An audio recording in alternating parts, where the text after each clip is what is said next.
जनपद बस्ती के थाना कप्तानगंज अंतर्गत कल पुलिस को रात्रि में एक सूचना प्राप्त हुई है कि एक व्यक्ति जो बगल के गांव का रहने वाला है, उसकी गन्ने की खेत में उसको डेड बॉडी मिली थी। प्राप्त सूचना के आधार पर तात्कालिक रूप से स्थानीय थाना, पड़ोस के थाने और समस्त उच्चाधिकारियों के स्तर से मौका मुआयना किया गया था और फोरेंसिक की टीम गई थी।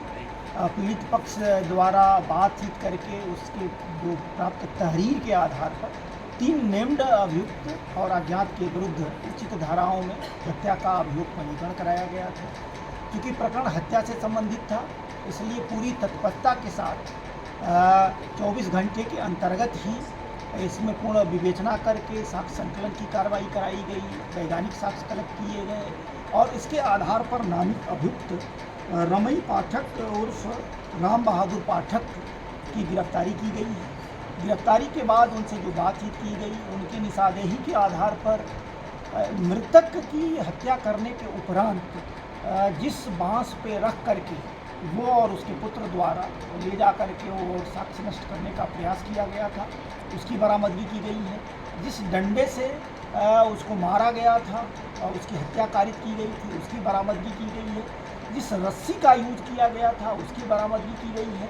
और कुल मिलाकर के जो साक्ष्य संकलन की कार्रवाई हमने किया था, इसको विवेचना में सम्मिलित करके अग्रेतर वैधानिक कार्रवाई करा। कारण क्या रहा हत्या का? क्योंकि आसनाई की बातें तरह तरह की चर्चाओं में थी। जहाँ तक कारण का है, अभी कल चूँकि डेड बॉडी मिली है, पुलिस हर पहलुओं पर पूछताछ और वैधानिक साक्ष्य जुटाए जा रहे हैं।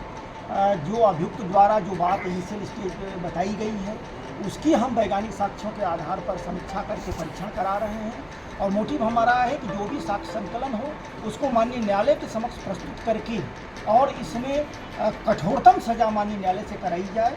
और जो हमारे शेष अभियुक्त रह गए हैं उसके लिए हम टीमें बना करके और उसकी जल्द से जल्द गिरफ्तारी करने का प्रयास कर रहे हैं। आज चूँकि डेड बॉडी मृत्यु का कारण स्पष्ट करने के लिए मोर्चरी गई हुई है, वहाँ एक पूरी कुशल चिकित्सक की टीम द्वारा वीडियोग्राफी में उसका हम पोस्टमार्टम करा रहे हैं ताकि मृत्यु का कारण स्पष्ट हो सके और विवेचना में उसको सम्मिलित करके जो अभियुक्तगण हैं उनको कठोरतम कार्रवाई कराई जाए। सर, ये जानो कि जो हत्या आरोपी हैं उनकी बहन और बेटी से इसके कुछ आपसी तालमेल थे, प्रेम प्रसंग की बातें सामने आ रही थी। विवेचना के दौरान जो समस्त जितने भी तथ्य आ रहे हैं उनका हम परीक्षण करेंगे। ठीक।